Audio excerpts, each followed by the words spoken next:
Good afternoon, Oak Grove. Happy Thursday. Welcome to another installment of our midweek content series here that I do on our YouTube channel, which I just titled Pastor's Midweek Check-In. This is just where I drop into your feed in the middle of the week to say hello, just so that we're continuing to think about our church family every day of the week, hopefully not just on Sunday mornings. So thank you for taking a few minutes to watch this if you choose to do so. I'm glad to have you join me for a little bit.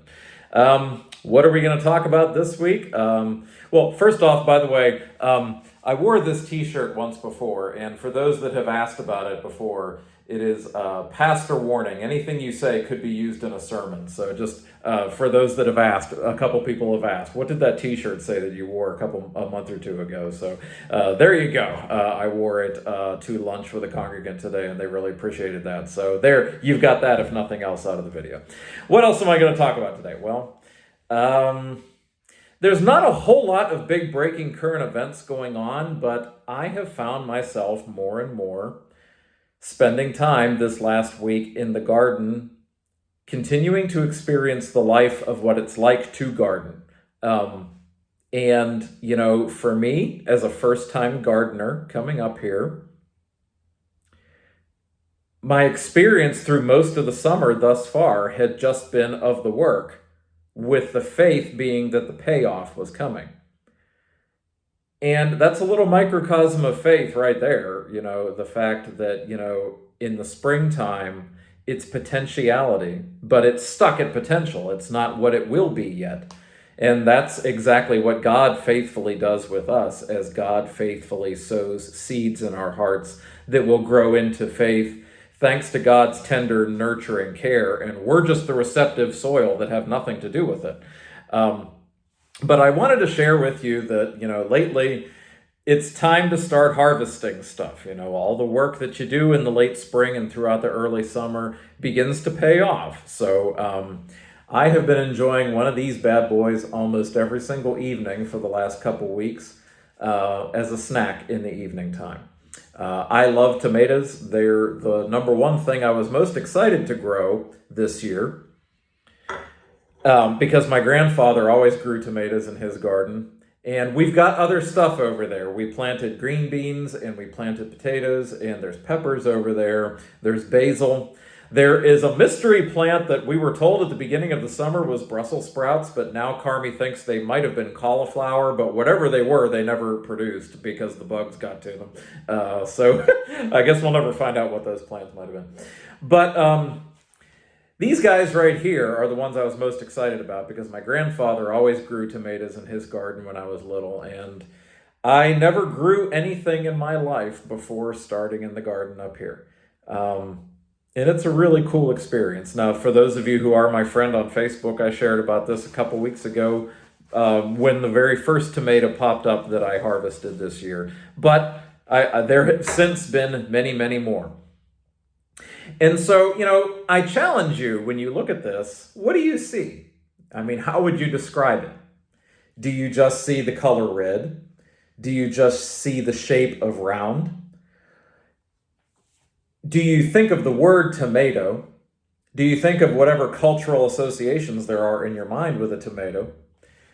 Is that all we think about, or does it go deeper? I challenge you to look at this and instead think of some other things. I look at this tomato and what is the first thing that pops into my mind? The first thing that pops into my mind is the word community. Because I've experienced over the summer, for a newbie who's never grown anything before like me, it's the first time that I've ever done this, and I did it in the context of community. You know, Carmi and Ollie helped me put our garden in. They held my hand through the whole thing. They told me exactly what to do. And when I look at this piece of, by the way, technically fruit, that's an educational moment today. For those that did not know, tomatoes are technically a fruit. They're not a vegetable.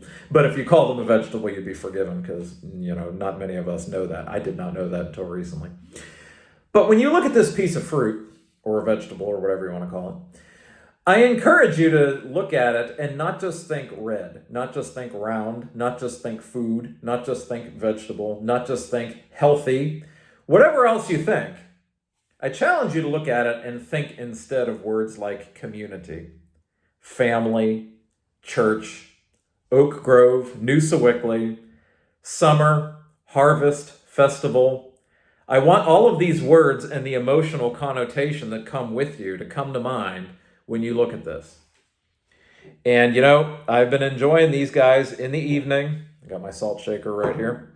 I told Ollie the other day, I enjoy these guys in the evening. I just sit there and eat them like an apple sometimes. And what does that taste like, what I just ate? It tastes like love. It tastes like faith. It tastes like all of the experiences of the garden that I have had all summer thus far. And this is just my first year. Meeting new people there and doing things for the first time that I've never done before. And knowing that they do so out of love and out of a desire for community. The excess produce that we generate over there at the garden goes to feed those who don't have access to fresh produce. And it also just lightens our own lives. And every time we bite into it, for me, it tastes like Oak Grove. It tastes like love and family and community. And I've been faithfully eating one every day, almost as an act of faith where, I want to try to place myself in this community as much as I possibly can. I want to become a part of this community as much as I possibly can. I keep talking about it. I keep joking about your city boy pastor, but he is trying his best to become as much a part of this place as possible. And in a little way, I'm even trying to take a little bit of New Sewickley Township into myself every day, if that's what I've got to do, to become well and thoroughly a part of this place. So that, to me, is the taste of community and togetherness and the sense of meaning and purpose that we get as part of our faith family. Not just growing this, but growing it here at the church in the company of others who are doing it for the same reasons. And so I challenge us to look theologically at our lives in that way. Sometimes I do that in my sermons where I challenge you folks to think about your lives theologically. And some of you, this is the challenge of eating while you're on camera. Should have brought a bottle of water in with me. Some of you have said to me, Pastor, I don't think I know how to do that. I'm not trained to think of my life theologically. Sure you are. You just don't give yourself enough credit for it. You just do exactly what I just did. You take the things in your life, you take the events of your life, you take the experiences of your life, and where was God? Where was God working through the community around me, and what kind of meaning and purpose did I get out of it that enhanced my life in a way that wasn't there before? You sure can think theologically. Just sit there and reflect on the events of your life and ask yourself, where was God? What did this mean beyond just putting plants in the ground? What more purpose did it have behind it? What kind of hidden divine meaning was there behind the things that we do? And to me, this tastes like love and this tastes like Oak Grove. So look at your lives in such a way. And they may come alive with the traces of the divine in everything in our life all around us, in such places that we didn't think to look for God, like in the dirt. In that yard behind the church, there's a lot of God out there.